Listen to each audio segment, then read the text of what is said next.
asalaamaaleykum suñu mbokku téléspectateurs yi nga xam ni ñooy ànd ak seen programme seen télévision préférée Océan 24 TV comme ni ñu koy faral di defee si seen biir émission découverte tey nag ñu ngi dalal koo xamante ni ji du gan ci kër gi mu nekk suñu xarit suñu frère honoré Serigne Babacar Sy moom la ñu dalal tey si seen biir émission découverte comme ni ñu koy defee saa su ne pour fas yéene waxtaan ak moom ci benn spécialité bi nga xamante ni ji mooy domaine am di profession am. nekk spécialiste bu mag ci wàllu kinésithérapeute. ñu war si dugg nag xuus expliquer que askan wi njariñ yi ci nekk waaye tamit ak li nga xam ni moo koy indi ak jafe-jafe yi nga xam ni moom la mën a indil doomu aadama bi muy góor di jigéen ba ci mag ñeeg ndaw ñi kon dañu koy bàyyi rek honoré nga nuyoo mbokku téléspectateurs yi laata ñu dugg ci li nga xam ni mooy laaj ak tontu yi.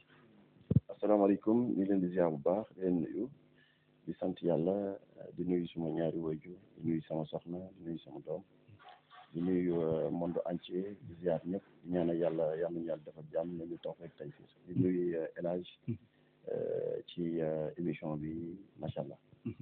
voilà honoré tey comme niñ ko fas yéene càmbare rek mu nekk loo xamante ni ji yaakaar naa ne soxal na askan wi rawatina ñi nga xam ni ñooy troisième âge surtout mu nekk loo xamante ni ji souvent day dikkal ñi nga xam ni ñooy lenn ci askan wi mu nekk li nga xam ni rek mooy mbirum loo xamante ni ji dafa jëm ci defar seen yaram lan nga mën a expliquer ci profession boobu laata ñuy dugg ci li nga xam ni mooy différents détails yi nga xam ni moo nekk ci biir. waaw avant tout dafa nekk liggéey boo xam ne liggéey bu am solo la liggéey boo xam ne tey képp ku ci am tawat bëri na parce que dafa nekk liggéey boo xam ne c'est vaste liggéey boo xam ne c'est très important pour nga dimbali doomu aadama ku ci nekk mën nga ko jàppale ci métier bi ñu nekk nii actuellement ñu bëri ci yërmande loolu tamit vraiment di ci dimbali ñu bëpp doomu aadama waaw des fois cas bu nekk ngay am mais néanmoins il faut toujours en concentrer sur ta vie sur ton carrière sur le travail que tu es en train de faire et de voir comment tu vas améliorer le travail parce que ça aussi c'est très important parce que bu la yàlla dimbalee ngay dem bay tàggat nit wala ba bëgg dimbali nit te yàlla tax il faut nga am ci xol bu rafet parce que dafa nekk liggéey boo xam ne xol rek moo ko mën a def daal waaw yërmande daal voilà mu nekk liggéey boo xamante ni ji xol moo ko war a def lu leer nga wax ndaxte ku ci àndul ak yërmande dana xaw a métti ci lenn ci clients yi ngay dajal parce que yaram yi bokkuñu sensation yi aussi c'est différente alors ci loolu mën nga ñu wax ci depuis quelle année nga commencé exercer li nga xam mooy métier bi. waaw métier bi dugg nañ ci presque mën naa ne def nañ ci ay peut-être mën na def ay 10 ans wala ay 9 ans ñu ngi ci métier bi donc métier bi yàgg nañ ci trop vraiment am nañ ci expérience et on a beaucoup de qualité sur le travail qu'on est en train de faire étant jeune aussi on continue à trouver l'expérience de créer beaucoup de choses di def ay expertise suñu liggéey parce que liggéey bi dafa vaste chaque jour tu apprends parce que c'est un travail boo xam ne c'est à long terme dafa vaste le travail d'être massothérapie d'être un kiné sport santé d'être un masseur professionnel moi je me dis que je suis un masseur professionnel parce que ça c'est très important aussi j'aide à beaucoup de personnes sur beaucoup de plans et voilà quoi franchement voilà bu ñu jógee ci loolu ku ne xam na ni da ngeen di liggéey bu am solo ci wàllu prévention ci wàllu tamit toppatoo ñi nga xam ni déjà amee nañu ay feebar lu ci mel ni AVC si foofu la ñuy doore sax d'abord remarqué nañ ni jamono bi nit ñi ay AVC ay malaise yu xamante ni kenn du xam lan moo koy causé en tant que spécialiste par rapport à cette profession lan nga ci mën a leeral askan bi. waaw avant tout li may wax ci ñi nga xam ne souvent dañuy daan ci douche am problème mu AVC bëri na actuellement ici à Dakar xam nga bëri na trop te vraiment man sama gis-gis mooy ni ñuy dem di saytu di xooli médecin yi comprends nga nit boo dundee ay at war ngaa mën a def bilan général dem xooli médecin mu defal la IRM wala mu defal la bilan général mu saytu sa taux de sucre mu xool sa taux de sel mu xool sa problème mu cartilage xool si tu as des problèmes de globules sang si tu as problème de varices si tu as des problèmes d'articulaire si tu as un problème de vertébrés si tu as un problème de système nerveux mooy bilan général bi nañuy dem di xool médecin yi di xool suñu wér-gu yaram parce que boo xoolee tey mënoo am téléphone iPhone exemple iPhone chaque mois dafay envoyé mise à jour mais doomu aadama dafa war a tam def mise à jour doomu aadama dafa war a def mise à jour parce que mise à jour boobu tey moom moo lay permettre yow nga mën a xam yow sa taxawaay nga mën a xam sa wér gu yaram ban problème moo def parce que am na ay nit yu bëri yoo xam dañuy dund di lekk di naan mais xamuñu yenn feebar yi nga xam ne ñu ngi seen yaram te xamuñu ko parce que demuñu def li nga xam ne moom mooy bilan général man daal sama gis-gis mooy nañuy dem di saytu di xooli médecin yi ñu dem def seen bilan général pour xam lan la ñuy am si seen yaram quoi waaw voilà loolu nekk na lu am solo par rapport ci li nga xamante ni ci bokk na ci précaution yi comme ni nga ko waxee ñu teel a saytu suñu wér-gu-yaram mais tamit foofu am na benn jàngat buñ ci bëgg a def tey ku ne xam ne ni maanaam ci côté wàllu sous-développement da ciy joué xam ne am na ñoo xamante ji am nañ intention bi bëgg nañ ko def mais les moyens ne se répondent pas alors yow ñooñu lan nga leen di conseiller wala ñi nga xam ne ñooy autorités yi ban message nga leen di envoyé pour ñu gën a jàppale askan bi ci côté boobu. bon d'abord gis naa gars yi génne benn carte bu am solo carte boo xam ne maa ngi ko doon gis ci waa benn programme ba moom ci ses man mi di wax ak yow sax carte bi j'en ai besoin parce que am naa ay doom carte boobu tey boo ko jëloon tey par exemple dina la mën a dimbali sukkandil la jàppale la pour soo waree dem jëndi benn garab actuellement wala benn nga war a faju dina la mën a may benn 10% exemple comprendre nga 10% wala 20% li nga waroon jënd ci garab ñee ñooy fayal ci des loolu mooy dimbali tey ki nga xam tey mu ngi fii doo nekk doomu Sénégal bëgg faju te amul ay moyens comme li nga wax rek laa ci mën a répondre genre CMI la quoi voilà couverture maladie universelle waaw merci maa ngi koy gis keroog ci ses mu nekk affaire boo xam ne liggéey bu am solo la parce que ñi bëgg nañu faju mais y a des gens yoo xam ne ils n'ont pas de moyens kon donc nañuy jàppalante ñun suñu biir yi nañuy jàppalante ñun suñu biir ka nga xam ne tey gis nga ni amul doole nañ ko jàppale nañ ko dimbali man souvent sur mon travail li nga xam ne moom la ma yàlla may qualité yi ma yàlla may ci sama xam-xam expérience bi nga xam ne am naa ko en pratique maa ngi ciy góorgóorlu di ci bay suma waar di dimbali ñi nga xam ne tey am nañu feebar bi y a des personnes yoo xam ne bëgg nañ def rééducation mais amuñu doole amuñu moyen léegi yow mi nga xam ne yow yàlla may na la xam-xam may la qualité ci tuuti sa xam-xam ak sa qualité dimbali ci nit te yàlla tax loo ci mën rek def ko loo amut ak loo mënut yëpp def ko waaw man loolu laa gis quoi voilà ci loolu yaakaar naa ni am na solo pour ñu bàyyi ci xel surtout kilifa yi nga xam ni ñoo ŋànk réew mi ñu gën a yolomal buum gi ba nga xam ni wér-gu-yaram dafa nekk loo xamante ni c'est primordial avant tout c'est la santé et la santé n'a pas de prix alors ci loolu ba tey ci li jëm ci wàllu AVC mu bari loolu ci dëkk bi mën nañu xam yan type AVC moom la ñu mën a expliquer. waaw xam nga AVC yi fan yii parce que dama ko envoyé sama benn xarit boo xam ne ci wàllum santé la liggéey médecin la donc souvent on parle sur beaucoup de choses moi aussi souvent aussi je fais des rencontres à de trouver certains médecins à discuter avec eux parce que àdduna mënoo nekk rek di continuer parce que faaw ngay jàng faaw ngay dem am expertise di dem demander sa expérience ci liggéey bi di gën a élaborer sa liggéey donc je pense qu'il y a l'AVC qui s'appelle AVC accident vasculaire cérébral communément appelé attaque cérébrale est une urgence médicale qui survient lorsque l'apport en sang vers une partie du cerveau est interrompu ou une considérable réduite. Cela prive les cellules cérébrales d'oxygène et de nutriments, ce qui peut entraîner leur mort. Donc, c'est le premier objectif bien xam ne moom mooy AVC. Donc, la deuxième, c'est-à-dire que il existe deux types principaux d'AVC, chacun ayant des causes différentes. Mooy AVC ischémique, AVC ischémique. Environ 85% des cas, c'est le type d'AVC le plus courant. Il est causé par un blocage des vaisseaux sanguins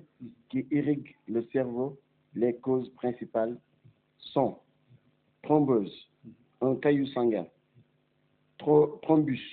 se forme dans une artère déjà rétrécie et durcie, artérosclérose, qui alimente le cerveau. C'est-à-dire que loolu dafa nekk ay feebaru AVC yoo xam ne dafay jàpp wàllum yax bu la jàppee dafay vibrer sa yax donc souvent da ngay am li nga xam ne moom nga soxla ci sa yaram mooy maanaam il faut nga xam li ngay lekk il faut nga xam yan plan nga war a lekk il faut nga def li nga xam ne moom mooy def ay rééducation parce que rééducation yooyu moo la mën a dimbali tant que defoon ak rééducation yow AVC bi nga am doo ci mën a gaaw a améliorer bëri na fii Sénégal ñoo xam ne dal na leen il faut que ñuy dem gis ñi nga xam ne tey am nañu ay xam-xam ci wàllum rééducation ñu mën a tàggat leen mën leen jàppale ba ñu mën a jëlaat seen sens en marche parce que seen dox dafay yéex seen loxo yi day lemu sa yaram day vibrer lu nekk dalay dal ci sa kaw ci sa côté ay ci articulaires yi musculaires yi waaw pour ñu comprendre rééducation il faut nga leeral leen ko ci wolof pour ñu xam. waaw rééducation moom boo ko déggee moom mooy maanaam tout ce qui est en pratique physique tout ce qui est en pratique flexibilité li nga xam ne moom mooy liggéey ak élastique liggéey ak li nga xam ne moom mooy li ñu koy waxee la balnéothérapie de faire des séances de rééducation la balnéothérapie parce que la balnéothérapie moi je le fais à l'Olympique là donc xam naa après dañ ci gën a xuus. dañ ci gën a xuus on peut le voilà attribuer du côté sport physique hein. Bien sûr, voilà bien sûr. Rééducation c'est des mouvements c'est des voilà exercices yoo xamante ni ji ça peut permettre de rendre souple certaines articulations et certains organes de la personne. Alors ci loolu bu ñu waxee type AVC ku ni AVC sa xel dina dem ci aussi ci nerf sciatique nga xam ne tamit bari na ñu muy sonal ba nga xamante ni ji boo ko dee xool sax loolu mën na causer ci nit ki loo xamante ni dina dem ba sax dox dootu ko mën wala ni mu bëgg fonctionner li mu bëgg sol li mu bëgg def comme activité dootu ko mën parce que day difficile ci moom mën nga ñu expliquer lan mooy différence su AVC ak nerf sciatique. waaw xam nga AVC moom laa doon expliquer sànq AVC ak nerf sciatique bokkuñu ñoom ñaar ça dit que ils sont différents. Donc du coup à la base da ngay xool li problème AVC ak problème nerf sciatique c'est pas la même nerf sciatique mën na commencer li nga xam ne moom la ñuy wax le dernier vertébré mooy S1 c'est le bassin en fait mais nag dafay commencer li nga xam ne moom mooy au niveau des sacrum l'ischio-jambière mu jàpp ci li nga xam ne moom mooy ay douleurs yoo xam ne sont des petits picotements yoo xam ne dafay nekk au niveau du pouce facial plantaire en bas donc y a une région cellulaire qui s'appelle le pouce facial plantaire jàpp ko li nga xam ne moom mooy ci mollet bi jàpp ko li nga xam ne moom mooy ischio-jambière bi yëg ci li nga xam ne moom mooy sacrum yi donc souvent buy ñëw dafay ñëw ak benn douleur électrique mu lay jàpp ci benn genre douleur électrique boo xam ne c'est vraiment douloureux bu la jàppee ne da ngay toog bu demee nag ba sadd ba xëcc sidit bi mu def ko douleur électrique da ngay am naanam ay jambes yu lourd soo amee jambe lourd ba pare da ngay am ay benn su suuf facial les pouces facial plantaire suufu tànk bi suufu dojoor bi dafay am li nga xam ne moom mooy maanaam benn genre forte chauffage dafay tàng tàngoor boobu day dem bu la jàppee dootoo mën a sax sol li nga xam ne moom mooy chaussure doo ko mën donc loolu moom c'est très important ñu mën ci li nga xam ne mën cee waxtaan parce que nekk na loo xam ne vraiment bu la dalee rek dafay métti na ci jigéen métti ci góor waaw voilà bu fekkee dal na nit ki lan la mën a def comme maanaam si wàllu docteur pour loolu c'est ay massage lay doon wala ay médicaments lay doon wala lan la mën a def pour loolu. waaw xam nga ñun fii Sénégal dañu am ay médecins yoo xam ne macha allah yal na yàlla suñu borom barkeel seen liggéey ay médecins yoo xam ne dañu xarañ vraiment macha allah ku ci mel ni sama benn patient souvent dañ ci waxtaan ma ne ko lii saa bu la dalee da ngay dem gisante ak benn médecin bi moo lay defal soit rajo wala IRM mu génn moom moo lay prescrire nombre de séances yi nga war a def. parce que ñun y a une dossier yoo xam ne moom la ñu am day jugee ci médecin bi ñëw ci ñun léegi ñun ci dossier boobu la ñu mën a sukkandiku pour xam rééducation yi nga war a def à 100% ñun tam ñu mën a xam nan lañ lay mën a jàppalee ba yàlla mën a dimbali ba nga am mën a am wér donc mu nekk ay rééducation yoo xam ne man képp koo xam ne am nga douleur bi nga xam ne moom mooy nerf sciatique am nga feebar bi nga xam ne moom mooy AVC man je te conseille de faire des rééducations qui s'appellent la balnéothérapie parce que la balnéothérapie c'est vraiment extraordinaire et actuellement je le fais à l'Olympique Club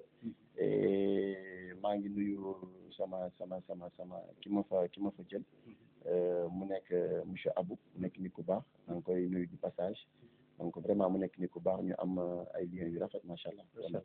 Voilà en parlant de votre liaison avec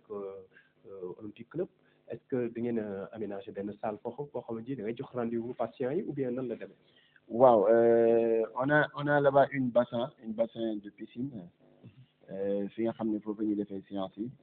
bëri na clients yi nga xam ne tey ñëw nañu Olympique Club macha allah yàlla suñu borom mu ngi may suturaal mu ngi may dimbali ba liggéey bi di amélioré maa ngi ñaan yàlla ci barki sëñ Babacar sama turando liggéey bi may liggéey yàlla na ma ci yàlla suñu borom gën a may gën maa jàppale parce que ay ndaw la ñu bëgg liggéey bi ñuy def ñu am ci amour boo xam ne vraiment dafay metti des fois dafay neex tamit nga gis nit koo xam ne am na jàngoroom ñëw ba ci yow feebar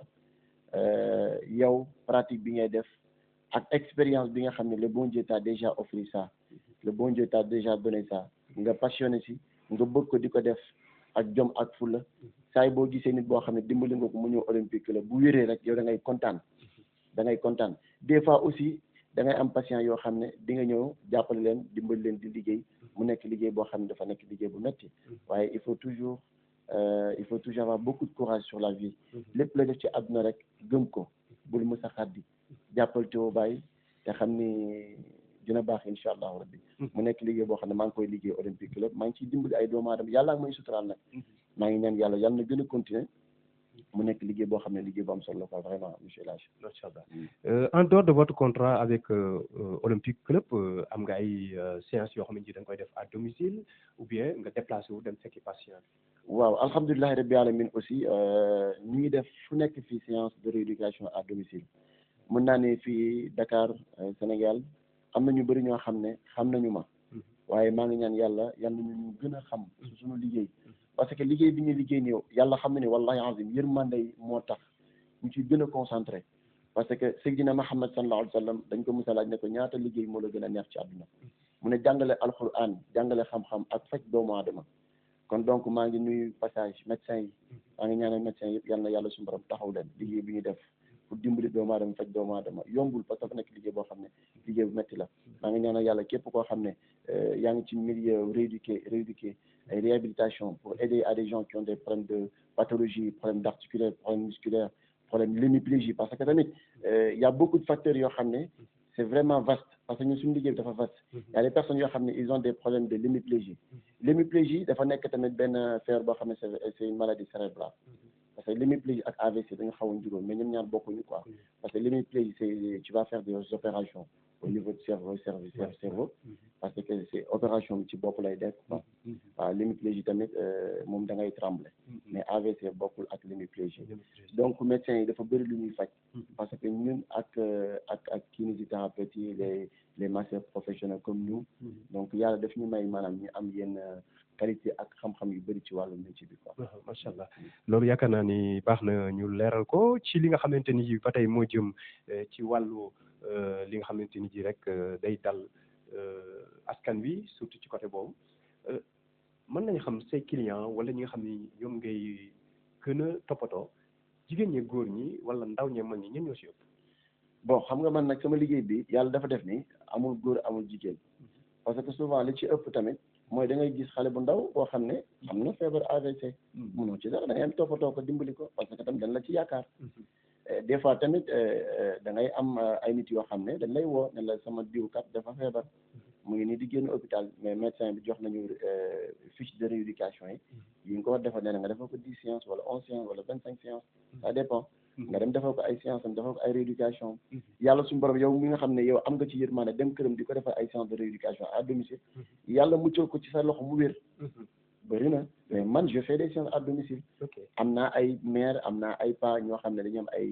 54 ans 55 ans 56 ans 57 ans 58 ans ça dépend muy góor muy jigéen parce que liggéey bi ñuy liggéey dañ koy def te yàlla tax man de maa ngi ñaan yàlla na ma yàlla dooleel li Serigne Babacar Sy ñaan loon Cheikh Mamadou Mansour borom daara ji man yàlla na ma ko yàlla may maa ngi koy ñaan yàlla parce que xam nga tey El Hadj nga fekk nit ci biir këram barki Seydina Muhammad yow nga déplacé jël say matériel tu te bats à toi-même tu te sacrifies ta vie nga dem fekk nit di ko dimbali te yàlla tax ak xol bi nga am ak yërmande bi nga am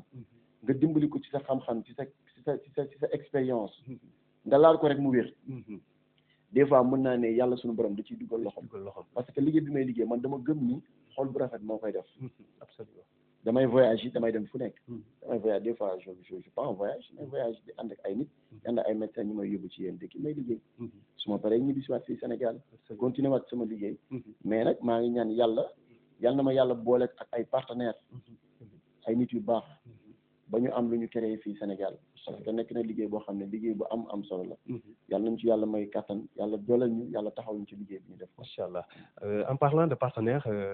ndax say projet envisagé nga pourquoi pas nga am benn centre boo xamante ni ji fa ngay accueillir patients yi bon alhamdulilah rabbi alamin maa ngi bind naa sama projet ma déposé woon ko au niveau de DER mais j'ai pas eu de chance en fait à d'obtenir cette financement là. Pourquoi? Donc parce que après dama déposé j'ai resté presque 2 ans ou bien 3 ans bi ma fa demee dañ ne ma yow projet bi génn woon na bu yàgg mais xam nga depuis temps Macky Sall maanaam dafa am lu bëri loo xam ne daf ci am donc am na yenn affaire yu bëri yoo xam ne bu ci amee rek yow doo ko mën a wax ci penc. Absolument. Donc yow étant jeune yow tu te concentres sur ta vie à dire que genre bàyyil ma góorgóorlu man ak le peu de temps bi may am ak moyen bi nga xam ne moom la yàlla bind sama destin lu ma ci am rek man dinaa jéem a xool nan laay def économiser ci li may gagné pour mën a créer sama yëfu bopp sama entreprise bopp parce que maa ngi koy ñaan yàlla parce que nit ku nekk ñaan nga yàlla créer sa entreprise bopp mais maa ngi ñaan yàlla ci barki Cheikh Seydi Hadj Malick yàlla ma yàlla booleeg ay nit yu baax ba ma avancé sama métier bii parce que le bon Dieu a dit si tu rencontres à des gens qui connaissent pas tes valeurs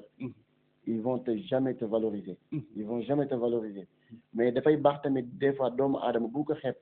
il faut pas juger à des gens il y a certains jeunes yoo xam ne ce sont des jeunes très pertinents ñu bëgg seen métier bëgg li ñuy def bëgg nañ ci avancer bëgg nañ ci réussir kon ndaw ñooñu war na leen mën a teg loxo jàppale leen kon man métier bi nga xam ne maa ngi koy def di ci dimbali doomu aadama maa ngi ci ñaan yàlla na ma ci yàlla boole ay nit yu baax ma créé sama entreprise bu bopp ma créé benn affaire boo xam ne ci sama xam-xam ci sama qualité naa toog ak borom xam-xam yi wax leen quelles sont les capacités parce que da ngay xool tey boo demee Amérique les gens ils te demandent qu'est-ce que tu sais faire nga wax leen sa expérience nga commencé wan leen li ngay def mais dañ lay jàppale dañ lay taxawu kon nañuy jàppale ndaw ñi ci expérience yu ñuy am man bëgguma ko ma xeeb man na nga ma déglu na nga déglu man qualité bi ma am na nga ma déglu man expérience bi ma am parce que man bëgguma ko xeeb doomu aadama man li ma yàlla may nii as tuuti maa ngi ci ñaan yàlla na gën a évoluer na jëm kanam parce que man tamit maa ngi ciy dimbali doomu aadama et là man damay voyager man damay dimbali ay dem ay benteñe fu ne lay dugg fu ne lay voyager fu ne lay dem di fa dàggat di fa dimbali doomu aadama y a beaucoup de vidéos yoo xam ne mu ngi sama téléphone mais mënu ma ko dugal parce que man des fois sur mon travail ce que j'ai en train de faire du ma bëgg di jël ay vidéos du ko dugal mais néanmoins na ma yàlla boole ay partenaires ay nit yu baax ñu waxtaan ci sama métier incha allah ça ira incha allah ci loolu am na ku ma envoyé message mu nga xamal ni lii di problème digg dafa sonal ñu bari surtout jigéen ñi voilà des fois da ngay dégg ñu jàmbat ay digg góor ñi tamit léeg-léeg gis ko xam naa man sama digg yi day métti est-ce que loolu ban rapport am par rapport ak maladie yi nga fi cité léegi ay AVC ay nga xam ne mooy ay maanaam nerf sciatique yi ban rapport la bon xam nga problème digg la moo koy indi souvent mooy maanaam da ngay gis y a ce qu'on appelle y a des mauvaises postures des fois nga gis ku dem salle musculation mu war a gis coach bi nga xam ne am na expérience bàyyi nañ coach bi salle musculation mu tette ko pour tette ko won ko nan lay defee ay séance d'entraînement mu ñëw rek commencé yëkkati yow commencé jël ay haltères commencé di liggéey ay coucher wala def liggéey li nga xam ne mooy ay fente wala travail ce qu'on appelle les bassins yooyu daf ci am léegi yow boo duggee ci benn salle musculation par exemple tu fais une mauvaise posture mais yow waxoo coach bi pour mu ñëw suivre la et donc boo duggee salle musculation li gën a am solo mooy demal nga xool coach bi ki nga xam ne teg nañ ko ci salle bi mu conditionné la wax la ci yan méthode ngay war a liggéey lan nga bëgg def sa yaram nga dem ko étape par étape et def ko étape par étape da ngay gis koo xam day dugg ci benn salle yëkkati loo xam ne suba mën na am problème mu hernie discale ce qu'on appelle hernie discale problème L1 L2 L3 L4 jusqu'à la dernière vertèbre S1 yëpp da ciy am donc souvent aussi tamit buy dal jigéen parce que dugg naa ci góor ci salle musculation yi da ciy am wala nga gis koo xam ne benn mbër boo xam ne lu sama xarit lutteurs yi dañuy dem din soit bu ñu demee din jël benn saaku monté ci suuf ba mu fees nga dem chargé ko sa kaw te takkoo ceinture immobiliser woo sa vertébré comprendre nga jël saako bi teg ko sa kaw yaa ngi yëg ci biir kaw montagne bi xamoo yan conséquences moo la ci fekk après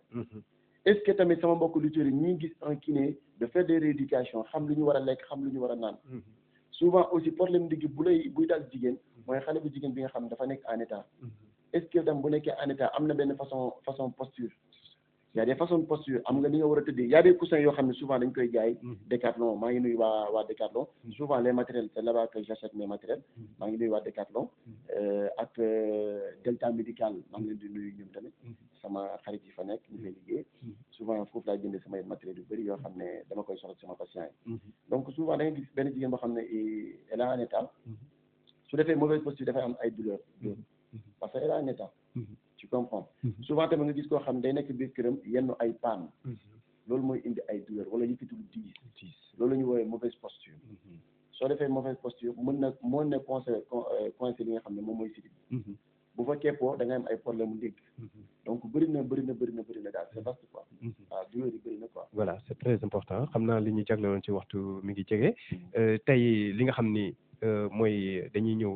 tax une minute rek ci prévention yi lan nga mën a digal nit ñi pour ñu mën a éviter yu si mel ni maladie yi nga xam ni sonal na loolu askan wi AVC nerf sciatique et autres bon moi prévention yi mën naa ne après prévention yi ñu jéem a xool daal mooy li ma débuté sànq mooy nañuy dem xool saytu ak médecins yi parce que yàlla may nañu am nañu fi Sénégal ay médecins yu xarañ na Sénégalais yi dem di gisi ay médecins di xool seen bilan général dañuy dem defi ay bilan général dañuy dem defi bilan général ak médecins yi ñuy xam seen conséquence wala seen feebar yi nekk seen yaram te xamuñu ko parce que hélas gis nga yaram dañ koy saytu santé n'a pas de prix santé kenn du ko waxaale gis nga moteur mën nga ko segmenté scooter mën nga ko segmenté biir kenn du ko segmenté yaram kenn du ko defar yaram dañ koy toppatoo mais ñi di toppatoo seen santé hélas mais xoolal en Chine ni ñuy jëlee seen santé xoolal en Europe tubaab bi bu na ne kii 80 ans la am da nga naan déedéet mais hélas ñun fii da ngay xool suñu alimentation yi xoolal am nañu ay légumes yi extraordinaire suñu yaay dañuy bay bay bëgg a dee te mbay bi ñuy xeeb ni lu ama solo la nañu concentré ci mbay mi ci légumes yi consommer local élage les betteraves les carottes les concombres élage ay supame ay batanse élage ñambi manioc ay kanja élage gars yi ngi jooytu lu bari mais gis nga alimentation yu ma la tuddal nii c'est vraiment extraordinaire ñun Sénégal on a les meilleurs produits nañu concentré suñu mbay mi jàppale suñu yaay yi nekk ci tool yi nañu jàppale suñu yaay yi nekk ci mbay bi parce que dafa nekk loo xam ne lu am solo la vraiment macha allah waaw c'est très important pour terminer si vous avez des conseils yoo xam ne da nga koy jox patients yi wala ñi nga xam ni ñoo lay seetaan bon man conseil bi may joxe mooy sur AVC waxtaan nañ fi nerf sciatique waxtaan nañ fi ñi amee arthrose ak gonarthrose ñi amee hernie discale ñi amee l'hémiplégie etc. J'appelle à des lutteurs. Je connais certains lutteurs. J'ai côtoyé avec certains lutteurs. Je travaille avec certains lutteurs. Je travaille avec des patients à l'Olympic Club. Machallah, maa ngi sant yàlla yal na yàlla gën a élaborer suñu liggéey. Mais li ma leen gën a jox mooy dinaa leen liiral benn petit paragraphe sur la balnéothérapie et de dire qu'est-ce que ça veut dire la balnéothérapie et de dire quelle est la façon dont que je travaille sur la balnéothérapie. Donc, la balnéothérapie est une méthode de traitement qui utilise l'eau, généralement de l'eau thermale ou de l'eau de mer, à des fins thérapeutiques. Elle est souvent utilisée pour soulager des douleurs, améliorer la circulation sanguine et favorise la relaxation pour les lutteurs. Pour les lutteurs et les sportifs souffrant de pathologies sportives. La balnéothérapie peut offrir plusieurs avantages tels que récupération musculaire. Les bains chauds peuvent aider à détendre les muscles tendus et à réduire la douleur et l'inflammation. Amélioration de la mobilité, les exercices effectués dans l'eau peuvent aider à augmenter la flexibilité et la gamme de mouvements sans mettre trop de pression sur les articulations. Réduction du stress. Les séances de balnéothérapie, les séances de réduction du stress, les séances de balnéothérapie peuvent également avoir un effet relaxant, réduisant le stress et un effet relaxant réduit le stress et favorisant le bien-être mental. Réhabilitation. Elle peut être utilisée comme partie intégrante d'un programme de réhabilitation pour les blessures sportives, aidant à rétablir la fonction et à en prévenir les récidives. Les lutteurs étant fréquemment sujets à des blessures, à des douleurs musculaires, peuvent trouver dans la balnéothérapie un complément efficace à leurs entraînements et à leur récupération. Donc, ce que j'ai en train d'expliquer ça, c'est une paragraphe que j'ai écrit sur mon téléphone. Donc, souvent, sur mes ligues, je me améliorer. Je créer, d'expliquer des fois un paragraphe du commun du Google pour nous savoir qu'est-ce que ça veut dire la balnéothérapie. Parce que quand tu es en train de travailler, de faire un travail extraordinaire, il y a certaines personnes qui ne comprennent pas et ils ne connaissent pas qu'est-ce que ça veut dire la balnéothérapie. Donc la balnéothérapie, c'est très important. C'est très important à des personnes qui ont des problèmes de pathologie, à des personnes qui souffrent sur des articulaires, sur des problèmes d'articulaires, sur des problèmes de gonarthrose, sur des problèmes d'arthrose, sur des problèmes de cervicales, sur des problèmes d'opération l'hémiplégie, sur des problèmes d'AVC, sur des problèmes nerfs sciatiques, sur beaucoup de choses, pathologies sportives, sur des problèmes de santé aussi. Donc, man ci woo ñëpp ñi nga xam te dañ ko soxla quoi vraiment. incha allah daanaka romb nañ sax waxtu bi mais tey boo amoon mot de la fin li ngay tàggatoo très rapidement rek quelques secondes li ngay tàggatoo. bon maa ngi ñaanal yàlla ñi nga xam ne tey maa ngi liggéey ak ñoom mooy monsieur Abou maa ngi koy ñaanal yàlla di ko wax merci pour petit contrat bi ñu may moo ñuy exercer suñu expérience fi nga xam ne moom mooy Olympique Club maa ngi ñaanal yàlla tamit waa Olympique Club yàlla na seen club bi gën a réussir ba yàlla may ci ñun tamit lu ñu bëgg yàlla may ñu si ñun tamit may sant suma yaay ak suma papa di ñaanal sama papa ak sama yaay yàlla na yàlla guddal seen fan maa ngi ñaanal tamit sama jabar c'est une femme battante ma femme est vraiment extraordinaire El Hadj ma femme m'a beaucoup soutenu mënuma jeexal émission bi te waxuma suma jabar Maam Jaara Bousso maa ngi koy ñaanal yàlla ci barki yoon ci yàlla Mohamed ci barki sëñ Babacar sama turando parce que lorsque je me suis converti dans l'islam bi ma duggee ci l'islam dafa bëri ci lu ma jàppale sama jabar ma tadagal ci lu bëri muñal ma lu bëri tamit sama jabar moom mooy encouragé naan ma góorgóorlu ci métier bi nga nekk yàlla na la yàlla gën a dimbali ci métier bi nga nekk parce que des fois nga am ci ay obstacles yu métti mais toujours sama yaay ak sama jabar dañ may encouragé donc sama jabar macha allah maa ngi koy ñaanal yàlla ak doom ji nga xam ne moom la ma may muy sëñ Babacar Si voilà ci loolu ñu ngi lay sant di la gërëm. On a bouclé la boucle comme on dit alors mu nekkoon ki nga xam ni mooy Honoré Babacar nga xam ni macha allah ci domaine bi mu nekk spécialiste la ci wàllu. mu nekk koo xamante ni ci également mi ngi ciy def lu am solo ñi nga xam ne mi ngi leen di jàppale ci li nga xam ne mooy seen i feebar yi nga xamante ni ji sonal na askan wi ci jamono yi ñu toll ci lu ñu mel ni AVC ak li nga xam ni mooy nerf sciatique yi nga xam ni ak rhumatisme et tant d'autres comme ni nga ko expliqué ci biir émission bi xam naa ni dinañ gën a dellusiwaat gën a yaatal li nga xamante ni ji mooy profession bi nga xam ni moom lay exercer mu nekk loo xam ne ji askan wi fi mu toll nii soxla nañ ko ndaxte li ci ëpp ci feebar yi nga xam ni mooy sonal ñi nga xam ne ñooy askan wi bokk na ci yi nga xam ni moom la doon waxtaanee da ngay jékki-jékki gis nit ñun la dafa def malaise dafa def AVC ñii di jàpp sama tànk yi mën maa dox ñii naa dama am problème mu ndigg te yooyu yëpp yàlla may na ko ci xam-xam ak benn don boo xamante ni ji képp koo xamante ni ji jëflante nga ak moom doo ko réccu kon Honoré da ngay joxe numéro rek boo xam ne ji ñi la bëgg contacter. waaw sama numéro muy nekk benn numéro rek laa am muy 77 267 11 58. 77 267 11 58. waaw voilà kon mi ngi noonu mbokk yi képp koo xam ne ji soxla nga ko à travers ce numéro mën nga ko contacter que ça soit nga ñëw fekk si ko wala mu fekk la à domicile wala nga fekk ko fa la nga xam ni mooy